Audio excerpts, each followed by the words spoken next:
You're listening to the Raw Honeys podcast, the place to be real, be love, and befriend. Join Chelsea Fine, Heather Hildenbrand, and me, Amanda Axel. We're real friends who aren't afraid to talk about the raw truth of real life. If you're looking for a group of girlfriends who will support and encourage you when the going gets tough, this is the place to be. Pull up a chair, grab a cup of coffee or a glass of wine, and enjoy the show.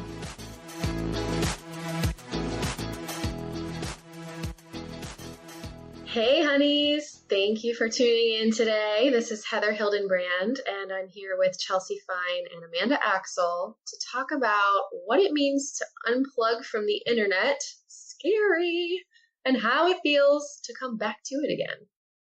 And this is a topic that we felt was so timely because Chelsea actually just wrote a beautiful blog post last week announcing that she's officially returning to social media after, is it a 3-year hiatus, Chelsea? It's almost 3 years. It's about 2.5 years. Yeah, relatively. Okay. So, which probably either way sounds crazy to a lot of people. And so we recognized that and we decided we really wanted to talk more about that and in a conversation that we are going to share with you guys, the honeys. So on this episode, we're going to chat about our views on unplugging and what that means to each of us, about why Chelsea unplugged for as long as she did, how I think each of us take turns doing that at some point for some length of time, and then how we come back to it. So we're going to kind of pick on Chelsea a little bit because she's the winner for how long she's been away. And we really want to hear about like why you decided to kind of stay away for that long. Like, was it a decision? Was it a conscious decision or did it just kind of happen? Tell us about it if you don't mind. Yeah. So it was not originally on purpose. It basically about 3 years ago, I've started to feel very overwhelmed just with work, with life, with everything. And my social media interactions were a big chunk of my day. A lot of that was professional and related to my career and needed to happen. But I was spending hours and hours every day, just like most of us do. For me, it was about 8 hours a day of just social media maintenance, as far as, replying to messages, reading everything that was pertinent to my interests and also my profession. And then reading about, posts from friends that I love and from people that I admire. It was hours and hours every day. And at the same time in my personal life, I had just slipped into a really deep depression, a clinical depression. And so trying to maintain my social media interactions and to maintain my social media persona, I guess, started to feel not just overwhelming, but draining. And then it hit a point of exhaustion that started to feel wrong. I don't have like a better word really to describe it. Just it felt wrong. It was uncomfortable for me to be on social media. And so originally I just took a few days off, just mental health days, off of social media, just because I was depressed and I was sad. I was overwhelmed with my life. But after a few days, I realized that a huge chunk of stress was alleviated. I was still depressed and I still had a lot of personal issues going on, but there was an element of my stress cycle that was no longer there. And I realized that was my social media, my activity on social media. And so I decided to kind of stay away from social media a little bit longer. And, so 3 days turned into 2 weeks, and then I would post occasionally. And then that 2 weeks turned into a month. And I started to feel more empowered, personally. And that has nothing to do with my job or anything like that. I had less stress on my shoulders from social media. And so therefore I was able to concentrate some of my focus and my energy on what was really wrong with me and where I was struggling in life and things that really required my attention for health reasons, but also for emotional reasons and my family and stuff like that. So without announcing it or making it a deliberate, for sure, thing, I just kept slipping farther and farther away from social media.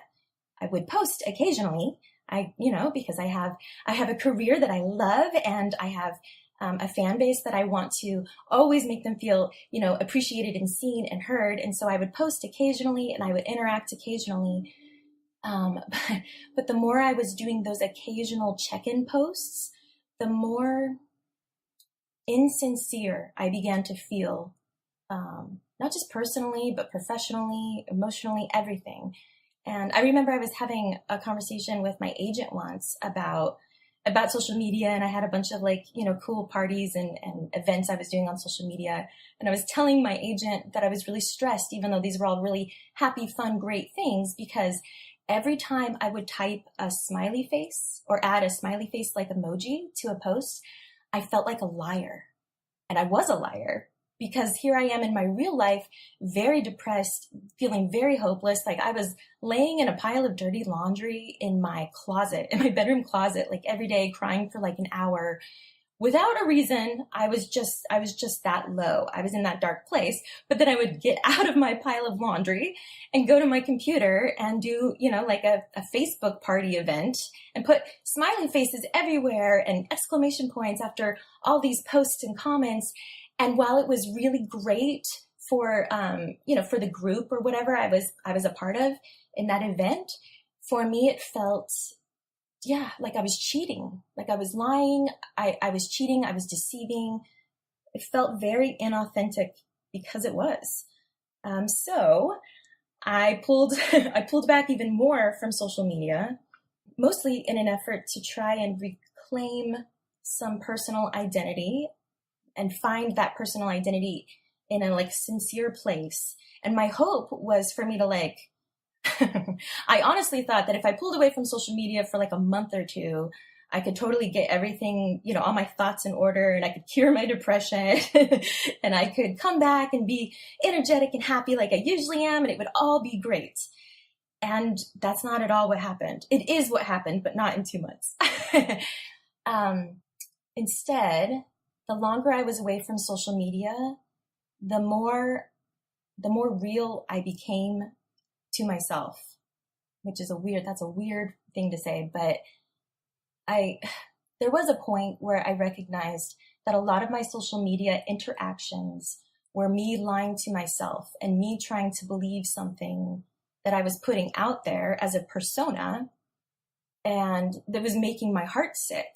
And so the longer I was away from social media, the more honest I felt and the more real I felt and the more secure I became with my personal identity, my emotional identity, and the more sincere I became with how I really feel about things and how I really want to respond to things. Because on social media, there are rules, unspoken rules, some of them, but there are these social rules that we all kind of follow on social media, and we can get swept up into that. And then there's also the groupthink that happens also on social media. There's a lot of debates. There's a lot of noise on social media, and most of that noise can be really beneficial and amazing. But I got lost in that noise. And when I got lost in that noise, I think I kind of lost my personal anchor within me. And so staying away from social media for a period of time allowed me to figure out who I am, who I want to be, and how to portray my real, honest, authentic person, who I am, how to portray that in a clear and sincere way to people on social media.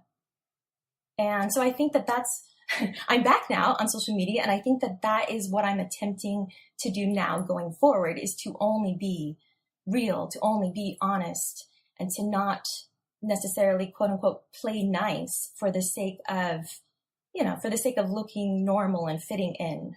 And I don't mean play mean. I don't mean to do the opposite. I just mean sometimes in order to be true to ourselves, we have to go against the grain.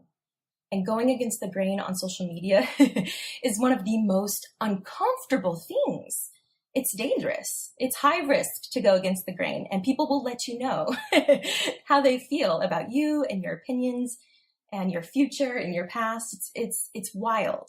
it has great benefits, but all that wild noise, it wrapped me up. It took me away. So that's what I did. I pulled back, I assessed, I was able to kind of pinpoint some problem areas in myself, some weaknesses in my social interactions and in my personality. And I basically devoted the last 2 years to feeding those parts of myself, to trying to make myself healthy and strong enough to attempt to be real on social media without getting knocked over or without feeling defeated. Does that make sense? Yeah. It totally makes sense. Oh my gosh. So many things I want to talk about in what you just said about okay, I want to back up and I want to say that all of this is kind of in a context that we probably didn't say at the beginning, which is that at that time, and even now, but especially then, you felt like an expectation or like a responsibility to have a presence on social media for your career, because you're Absolutely. an author, because you have readers. So it's different, I think, a little bit than if you were just doing all of this for personal use. It's a little bit different. But Sure. I will say that I think the pressures are the same either way, because whether you are trying to maintain social media for personal or for professional, because I'm sure this is true for all of us, that our professional use of social media blurs into personal all the time. Like, I only have an author Facebook, but on there I talk to those people every day. Those are my friends as well. So it kind of blurs. And I will say that I'm not going to argue at all that the number one thing that I think I push against or run up against in my social media usage is comparison. It's that pressure that nothing you see is real, guys. I mean, it's not even just photoshopped photos. It's just the version of themselves that people are presenting. And there's this pressure to always also be presenting that same version. So, and there's also on the flip side, this like rule, like you said, rules of not being too down or negative or whatever, especially when you're using it for your professional purposes. So you couldn't be yourself. Both of those pressures combined made this storm of like, you couldn't be what you were really feeling at that time. I understand that totally.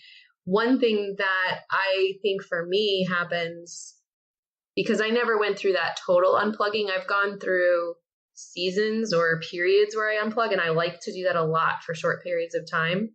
Yeah. But one thing for me is when I have things going on in my life that feel hard, when I'm struggling with something, when something bad happens, that's big, that I can't work around, that's just kind of consuming as happens in life, right? To all of us at different points. I automatically I call it going dark. Yeah. Yep. Like, if you see that I haven't posted in a week, something's wrong. Like, because like you, I'm not going to fake it. I feel like a liar. I can't not talk about it if it's that big that it's consuming things, but I also can't talk about it because it goes against the rules. And it's not something I want to share publicly because it's personal and there's, more than just my close friends on there looking. And so I totally understand where you were coming from, because I love that you said rules, because I don't think that's what we call them usually, but they are, because even when we break them, we feel the consequences. We absolutely do. It's high risk to break those rules because for the most part, the general audience on social media won't really let us get away with breaking those rules. Or if we do manage to, quote unquote, get away with it, there will be repercussions down the road. Yeah. And I guess the intention behind that, I guess like these unspoken rules of like, oh, you should be positive and you should be happy and you should be beautiful and perfect and a professional photographer for every post. I guess those things are probably rooted in something good as far as, hey, let's promote positivity and beauty, right? Like, I understand on some level that there are innocent reasons behind those rules. I think that we as a conglomerate, as far as social media users, I think that we have we've just psyched ourselves out a little too much with it. I think that we've clung to these rules a little too much, and we helped shape social media. We have shaped it into what it is. We were all part of creating it. And so now, like you were saying, Heather, there are these expectations that we all, I'm sure at some level, feel like are impossible to meet, but yet we still try. And some of us try multiple times a day, over and over and over again. And it's just has to be exhausting. Not every time, not for every single person, every single day, but like generally speaking, faking it in any regard is exhausting. Yeah. And because it's not natural. It's not natural to fake it. And we don't want it to be natural. Right. Well, because it feels like a contradiction already because the internet, people will say the internet is designed to connect people. And it has. It has connected the world and made it a lot smaller than it felt before.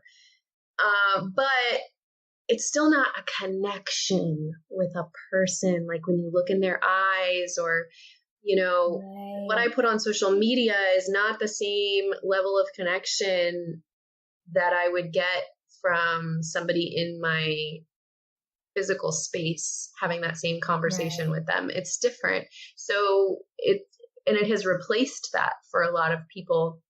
And so they do try to use it as that type of connection, but I don't think it's ever going to be able to be that type of connection. But I think it's easy for people to get lost in looking for that there. And so I think that's why you said you really, what did you say about figuring out the truth about yourself and not feeling like a liar anymore when you stepped away, and the longer you stepped away from it? I think that's why. I think you were starting to look for more actual connections in your physical experience versus this virtual landscape. For sure, because a large part of that is because I had started to believe the story that I was portraying on social media. I had started to believe that that's who I was. I started to believe that, okay, so I'm a fiction author who wears high heels and, makes jokes all the time and always trips and is very like clunky and goofy. Okay, so that's me. Not that there's anything wrong with that, and that is me, but there's more to me. But at that point, a few years ago, I no longer believed there was more to me. You know what I'm saying? Like, and I'm not saying that happens to every single person, but for me, that was terrifying. It was really scary, not because there's anything wrong with, liking high heels and being goofy, but because, well, I wanted to be more. And I think I was afraid that I had lost these other many, many facets of myself because I had like kind of committed to this social media persona. And like you're saying, there were expectations for that persona to come out and play all the time, which is beautiful and great. But like, I wanted that persona to be, super, super real, super authentic. And it wasn't back then, Yeah. What about you, Amanda? Do you feel like there's a disconnect between who you are online and who you are in real life?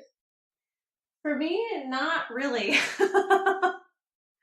I've never really long-term built any kind of persona that wasn't 100% me. I mean, obviously on social media, depending on the day, just like in your real life, depending on the day, you're going to get different facets of somebody, maybe every single day or different every week or every month, just depending on what's going on. Sometimes it's more silly. Sometimes it's more serious. Sometimes it's, very heartfelt or whatever it is. For me, I've never really had that issue, which I feel good about. At the same time, I don't get as much response on social media as Chelsea and Heather have in the past, for sure, just because I don't engage with it nearly as much. For me, I know that, I like social media. I use it. I've never really gone off it for any long periods of time or been intentional about not being on it for any reason. But I have noticed that when I'm really in the moment living my life, in my real life, then I don't really want anything to do with posting. Like I'll be in a moment and I'll think, wow, this is so great. I'm at this event or I'm doing this thing. I should be posting this. I should put an Instagram story up. I should do all these things because this is really cool. It makes it look like I have more to do than write on my desk, at my desk and sit with my dog, which is pretty much most of what I'm posting. But I just can't bring myself to do it because I don't want to miss out on the real moment of my life, which to me is the most important thing, ultimately. But I do, when I'm in the mood to post, then I just have fun with it. And then I just am myself. And I'm actually trying to let more of myself show. But I'm so silly. I'm like, does anyone really want to see me be like the real crazy Amanda me? Like bitch, you crazy, yes. Right. Well, I think that's a fun sort of rabbit hole for this, because I think we all experienced this at some point when we became authors too, and when we realized that we needed to shift at least our thinking, if not our actions, to reflect like being more active as like a quote unquote public figure, right? Right. And the first question is always, are people really going to care enough to really want to hear what I have to say, enough to friend me on Facebook and find me and follow me and interact with me? And so we had to tell ourselves yes and convince ourselves yes, people wanted to know about us. And that was a weird thing, I think, for all of us for a while, and sometimes still is, that people care a lot about what we have to say, no matter how minute it might be to us. And so I'm curious too, how you feel, or if you feel like you either started censoring yourself when you started operating as an author, or did you really give more thought into like you were gonna be more one side of yourself than the other, or less of, or you're gonna talk about certain things more or less? Did you think about that, or do you still feel like you've always kind of like been yourself online?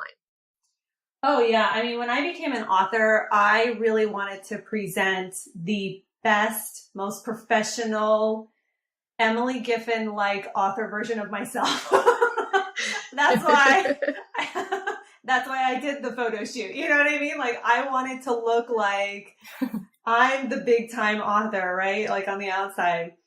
So I was very nervous about anytime I had to post as an author, my heart would just race because I'm like, oh my God, like, does this look good enough? Like, is this stupid? Like, is anyone going to care? Like, all this stuff. So, but then I think I just realized that really wasn't doing me any favors. It wasn't creating any additional interaction. Actually, I think in a weird way, it may have, deterred some. I mean, I don't know if that's true or not, but I just kind of felt like it really wasn't expanding my brand the way that I thought that it would.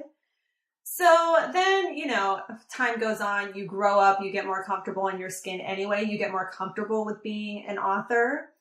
And then I just kind of didn't care as much. I just said, this is me, this is my book, take it or leave it, whatever it is.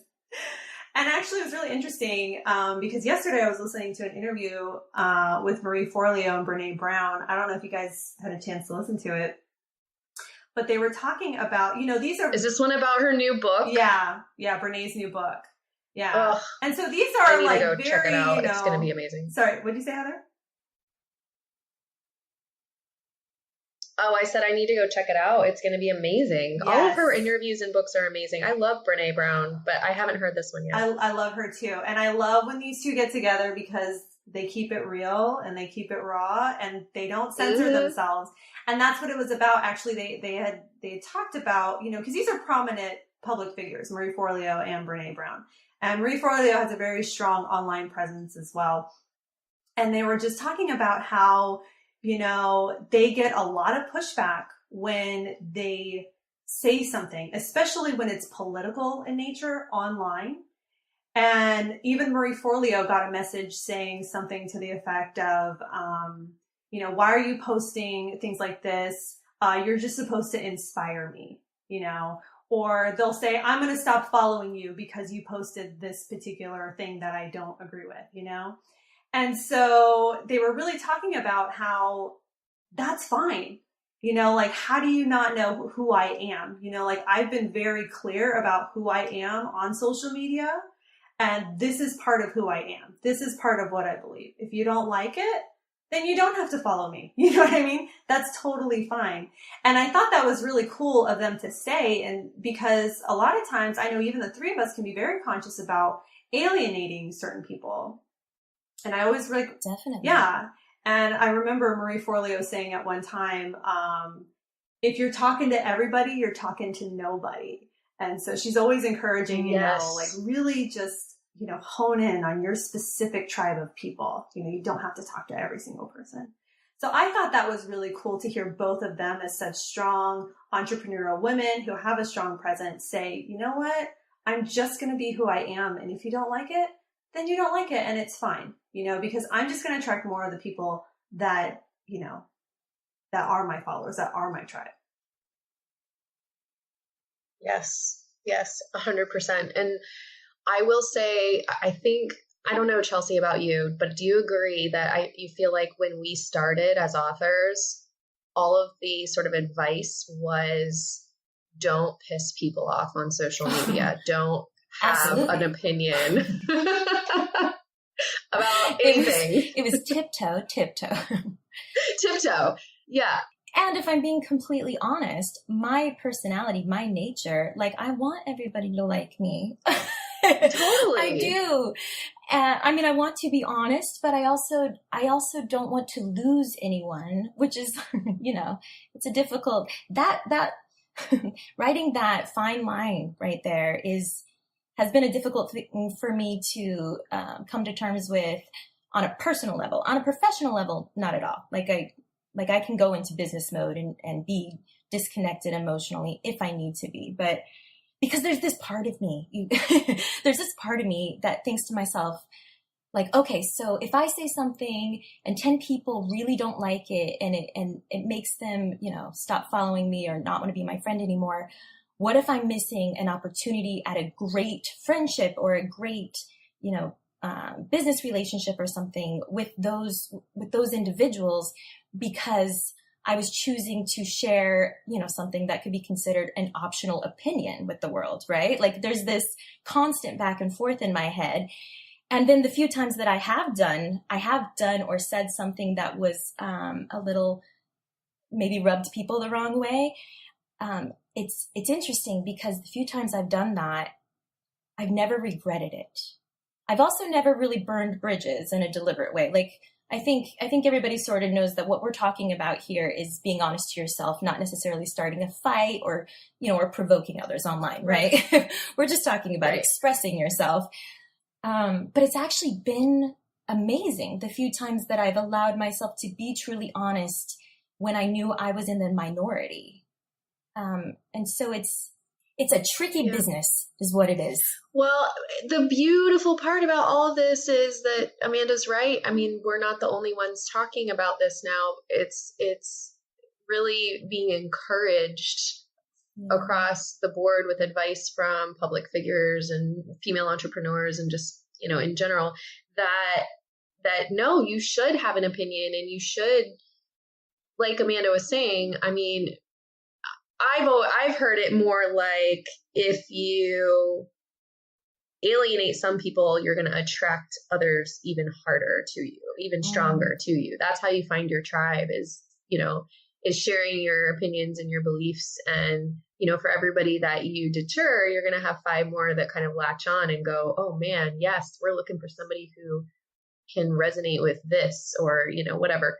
And so and that's why you should do it. But I think that we've all been a little bit hesitant to do it because, like Chelsea said, we want everybody to like us. Or for me, it's confrontation. I have this dysfunction, we'll call it, drilled into me from when I was a kid, growing up with dysfunction as a parent, as a dad, especially. And he, it was, you agree with me or you shut up.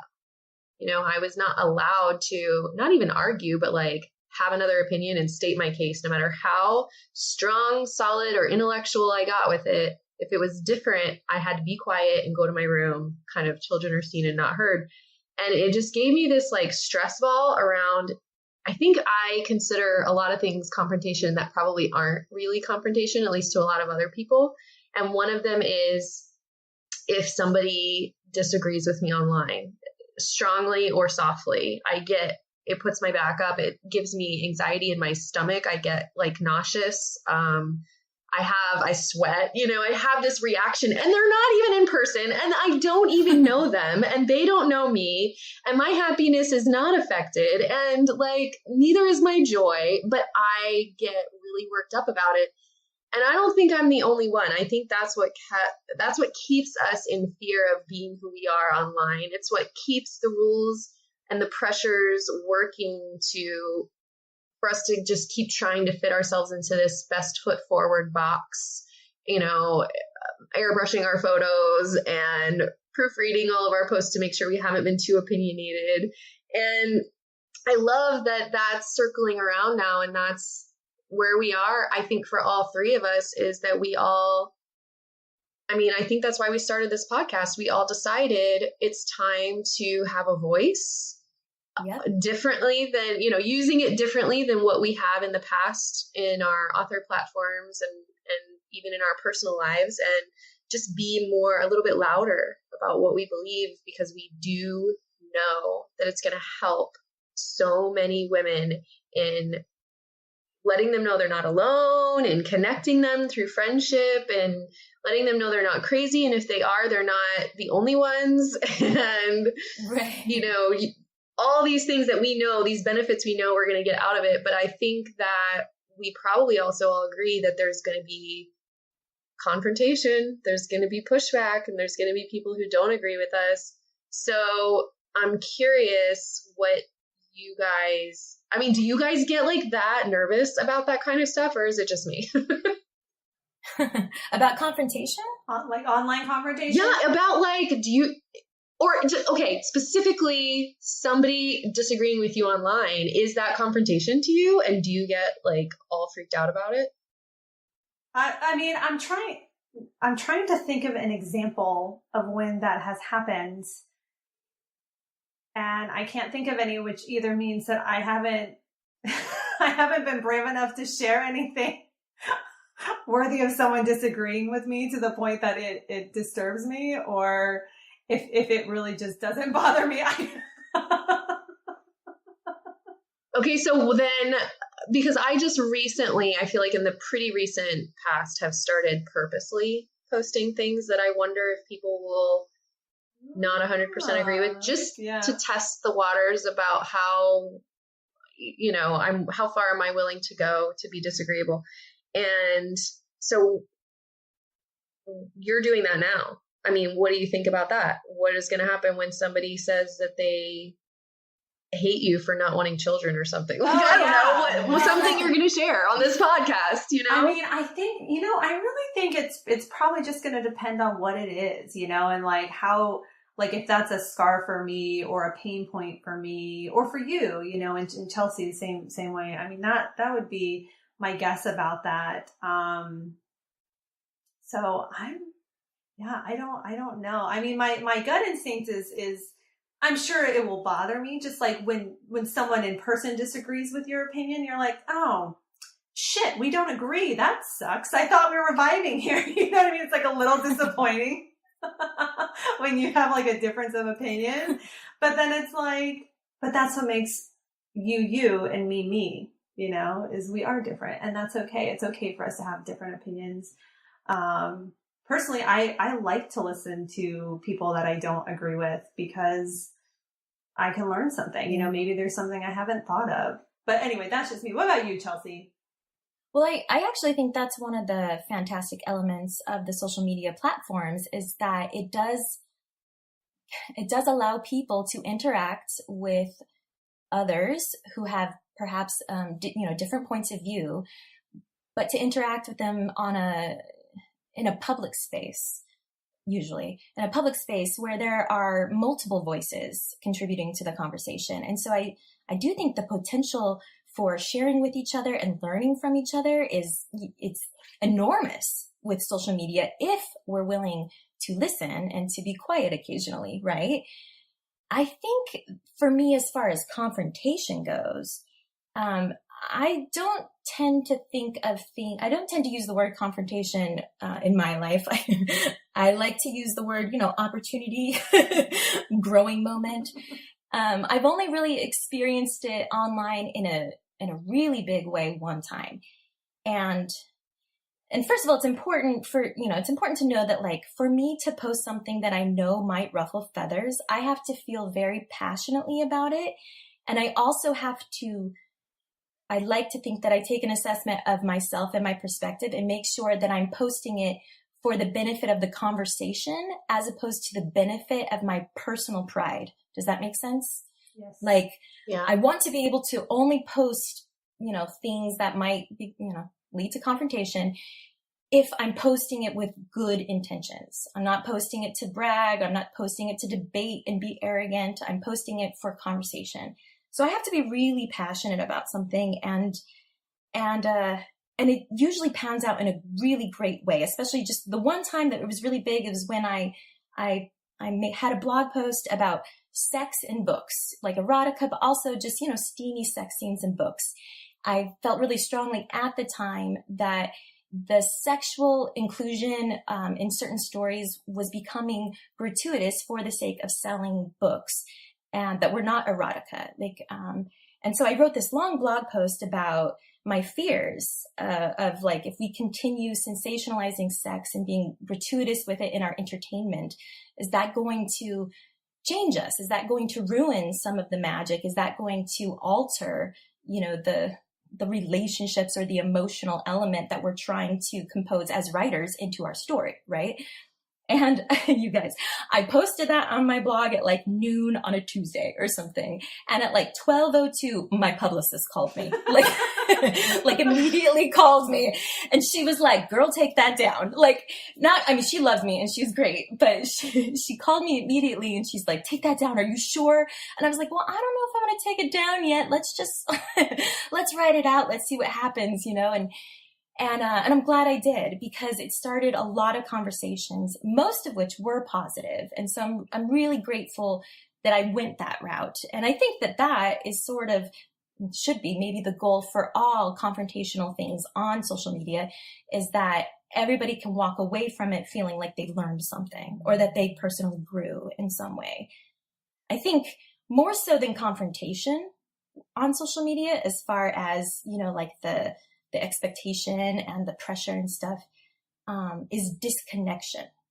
I think we are all trying so hard to connect and find our tribe, and showcase our own values so that others will want to include us in their tribe, that we're missing the big picture. And that was a huge part of what I learned when I, in my hiatus from social media, was that I learned how to be very, very deep and very, very real with people in person, and to do it in a way that was so authentic that the other person felt it in me. And that's that connection, that moment of clarity between two people in a conversation that has depth, that is a really difficult thing to find and or lock down on social media. Partly because social media is very quick and we're always, changing topics and moving on to the next thing, but also because of exactly what we're talking about, this fear of really expressing ourselves or communicating, an opinion or a perspective in a way that is helpful or beneficial.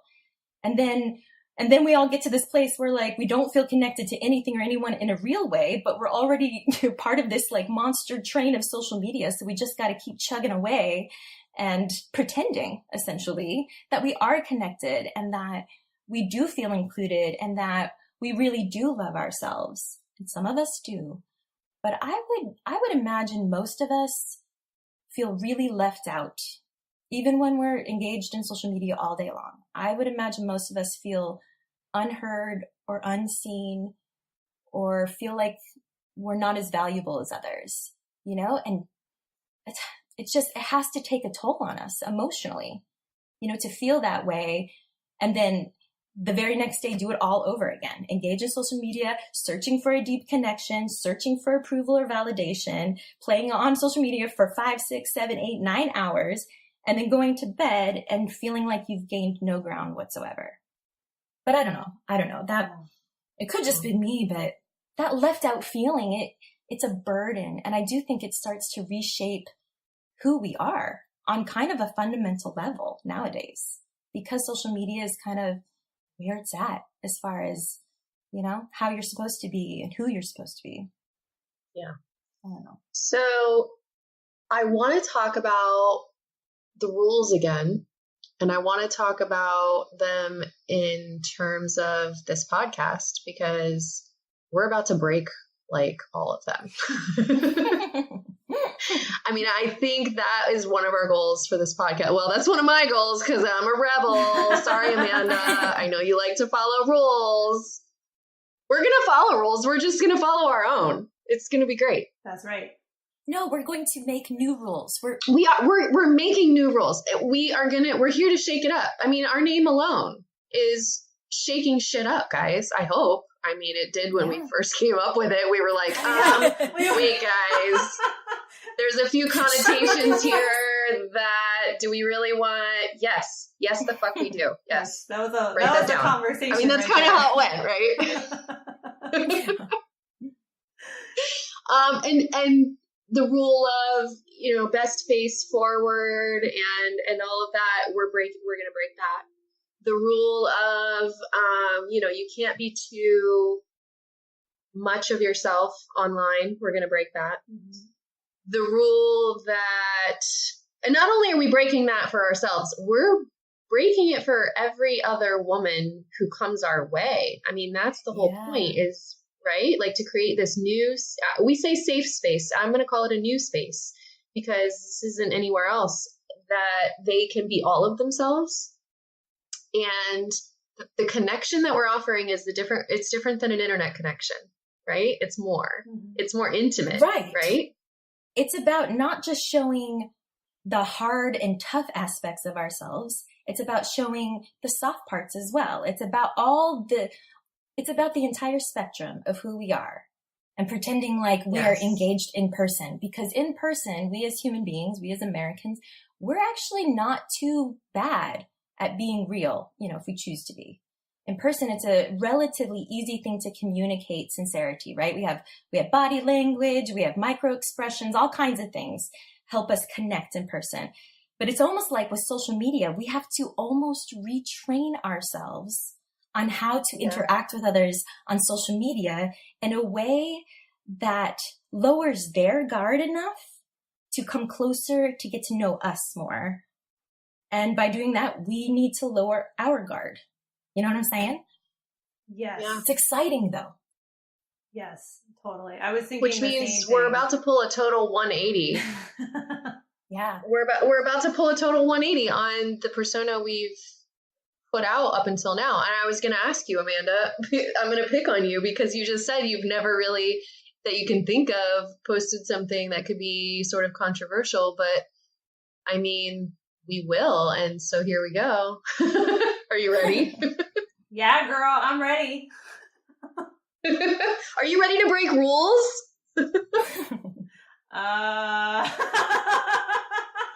I'm just kidding. You guys, I'm a rule follower. Okay, that's part of who I am.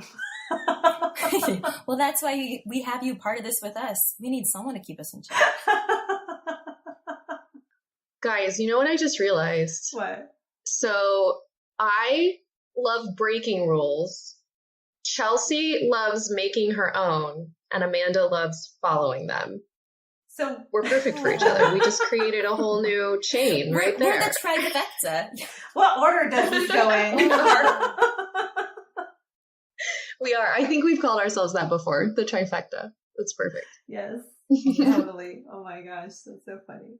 So I think that kind of wraps up what we were saying about, like where we've been on social media, where we've been not on social media, and where we're going, because that was really my next question. And we kind of already answered that with the podcast. I think we are all saying that we're deliberately choosing a new persona, which is a lot more of ourselves from here on out. Is that right? Yes. Yeah. Or maybe we don't even want to call it a persona. Maybe Right. we're going to try and be naked online in a non-pornographic way. Or maybe not. Or who knows? Yeah. We're ruling nothing out. And I think it's an important distinction to point out that controversial doesn't always just mean negative. It doesn't always just mean something that's going to rile people up. Controversial could mean anything that's uncommon or anything that's not done often. And that's exactly what we're talking about. So even being positive, even being soft, even sharing especially sharing the vulnerable aspects of who we are as people, who we are as moms, who we are as women, like those can be very controversial. I mean, I did a whole series of stay-at-home mom posts when my daughter was young, because I got to be a stay-at-home mom for 8 months, and I was so excited about it, you guys. And I did all these cool Facebook posts every week, and then I realized I really sucked at being a stay-at-home mom, right? So I started talking about that on Facebook, like, I'm so bad at this. I'm like, I can't even dress myself and feed my baby, And initially, there was a lot of silence from people on social media because at the time, complaining about being a stay-at-home mom was not so common the way it is now on social media. Back then, people were still kind of polite on social media. But it generated conversations that changed me, that inspired me. It was wonderful. And it was positive, but it was controversial to begin with. So I think that's an important distinction here. Because controversial is just doing something that's not done often, or speaking about something that people are afraid to talk about, regardless of if it's positive, negative, profound or shallow. We're just trying to get conversations rolling in a flow that works for people to come in and be honest and true and vulnerable and not be attacked, hopefully. You have to feel safe. We're trying to create a safe place. Right. A safe environment to get to know one another's perspectives and to learn from one another, to inspire one another, to grow alongside one another. I mean, that's the beauty of social media. That's the potential of social media. Absolutely.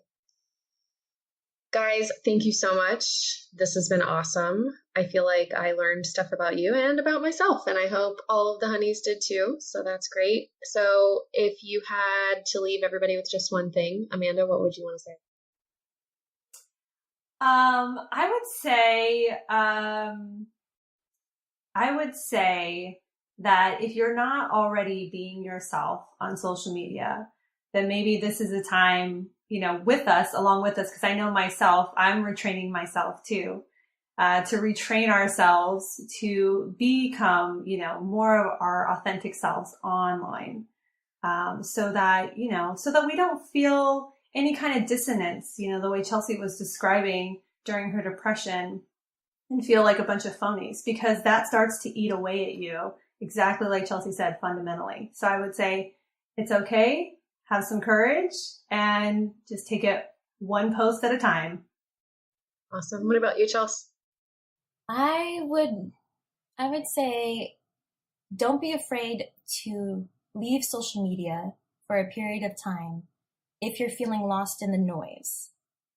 And that by stepping away from social media, while it might be uncomfortable and it might be foreign and it might make you feel excluded for a short period of time, it might also press a restart button on your heart. It might also allow you to remember who you are all the way. And sometimes when we can remember who we are all the way, sometimes that alone is enough to make us want to share our heart in a really honest way. So don't be afraid. Don't be afraid to make bold moves for the sake of knowing who you are and not being afraid to share who you are. What about you, Heather? I ditto all of that. And then I will add that everybody should break the rules because it's so fun, you guys. And in the meantime, if you're not ready to break the rules, or if you want somebody who has your back, on breaking the rules, please find us on social media. We have a Facebook group that you should join where we do exactly like Chelsea said, create a safe space to be vulnerable and be more like our authentic selves, like Amanda already told you to do, guys. Do it. And we'll see you next time. Bye.